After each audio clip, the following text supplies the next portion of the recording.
Kamala Harris is not winning. And the people who thought that Kamala Harris was going to win in a landslide are totally wrong. Iowa called for Trump, so there goes that nonsense. I'm getting revved up here on a significant rant. So, not all working class voters are members of unions, right? And so there's a huge portion that correct. And I think that gets overlooked. And while we can all say, but Donald Trump does absolutely nothing for them, that's true from a policy perspective. But they look around and somehow still they feel connected with his personality. They like the way he speaks. And he speaks to them and says, you are forgotten. You know what Joe Biden did? He forgave student loan debt for college educated people who have all sorts of job opportunities. You continue to be forgotten. And so while they haven't found any policy solutions for him, and I can go through everything that Joe Biden has done from beyond what he's done with unions. We can talk about the Inflation Reduction Act. We can talk about infrastructure plans. We can talk about all the training programs in many of those rural communities, whether it's Georgia and Pennsylvania, but many of them aren't underway yet, and it takes time, right? Yes, from all indications, Libras are depressed. Some are even crying on TV. After calling Trump all types of names, they are coming to reality to realize that people love him. An increasingly depressed Joy Reid goes on rant against white women for not voting for Kamala in North Carolina. Black voters came through for Harris, white men did not. That is what appears happened. This is the second opportunity that white women in this country have had to change the way that they interact with patriarchy. You know, it's a state that I think Democrats definitely were reaching for. There was a lot of work to try to turn out the college campuses, which were really thick and really packed, and try to turn out the suburbs.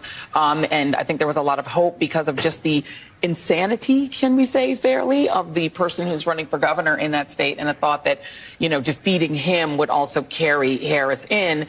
But in the end, you know, if they didn't make their numbers and essentially exceed the numbers that Joe Biden had in the suburbs, and I think we have to be blunt about why. Black voters came through for Kamala Harris. White women voters did not. That is what it appears happened in that state, is that if you can't flip enough white women, and we've talked about this on this set numerous times, is that you have a state where you've got a 6-week abortion or a 12-week abortion. I think theirs might be 12 weeks. Yep. But it's a state where women lost their reproductive rights, where there was a very heavy push to get women to focus on not putting in place, re-electing, putting back into the White House the person who was responsible for taking those rights away and restoring them. But that message obviously was not enough to get enough white women to vote for Vice President Harris, a fellow woman. This will be the second opportunity that white women in this country have to change the way that they interact with the patriarchy. And, you know, God bless Shannon Watts, who has tried to have that conversation.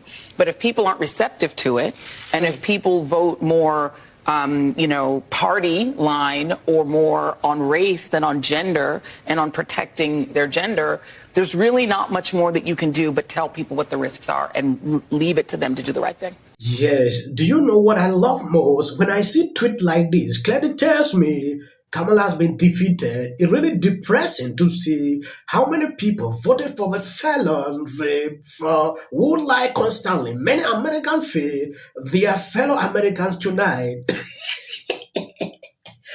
This guy has been flipping out on social media throughout this campaign, and I was waiting for a moment like this. On another clip, Senator John King looks visibly sad as he reports that Trump is winning Pennsylvania, Wisconsin, and Michigan. These three states, Wisconsin, Michigan, and Pennsylvania, would determine the fate of the Harris campaign, whether there is any chance she can come back. Trump's betting oath of winning the election have skyrocketed all the way to 97%, according to polling market. As the result finally settled in, get ready for a meltdown from the mainstream media. I really want to see who they are going to blame. I'm already seeing the meltdown. This guy from TYT has already declared Trump has won, that there is nothing they can do about that. These three states, Wisconsin, Michigan, and Pennsylvania, will determine the fate of the Harris campaign, whether there's any chance she can come back. As we wait to see those results, I just want to show you something, bring it up. Remember January 6th, Donald Trump was finished. Even Republicans are running away from Donald Trump. Donald Trump is done as a national politician. I want to show you something. This is Trump overperforming his 2020 performance by 3% or more. Right? This is a statewide look. We're not done with some of these counts out here, so this will change a little bit. But Donald Trump overperforming 2020 after January 6, 2021. That's the statewide look. Look at this. Just look at this when you go to full counties.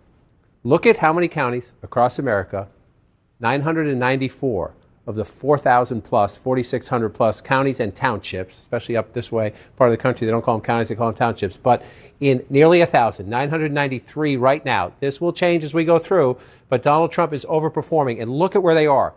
He's mostly performing in red areas. His vote is getting higher in the areas where he wins elections. Yes, there are some blue places where he's overperforming, but just look at battleground Pennsylvania. Look at all these red counties, places that Trump wins, where he's overperforming by 3% or more what he did in 2020. Then you come out here, let's go up to battleground Michigan. These are the decisive states left on the board. Again, with one of the larger Hispanic populations in Pennsylvania, here's Trump with just about, that's basically the vote here, winning it by 13. Look at that. 4 years ago, he won it by 8. This is exactly what the Trump campaign said it was going to do in a place like Burke County. It was going to take that and it was going to make it double digits. They've made it double digits in Burke County. We check in on Luzerne County. And again, we've been talking about this one as that same day vote. Yes, I just realized that Democrats are regretting why they pick up Kamala. They could have maintained Biden.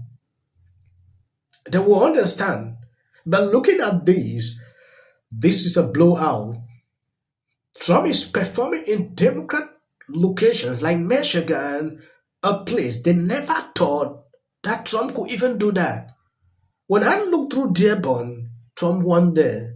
Kamala came the last. That is to tell you something. The war in Gaza has crumbled these people. Kamala is not popular. When I looked through how the mainstream media was propping her up, oh, the polls, Kamala is now crushing Trump, oh, in fact, every single day, this is what we saw throughout. I was just like, it was just like 2016, from my observations. They made it clear, oh, it's like this, Kamala is, every single day Kamala is defeating Trump.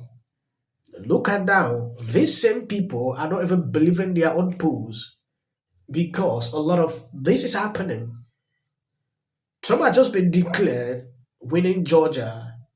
And if he wins Pennsylvania, that is all. Maybe just close your TV and relax for celebration. A lot of people are already celebrating. Can I just add one other thing about what this Georgia projection means? What it means is that she's got to win Pennsylvania. If she doesn't win Pennsylvania, it's over.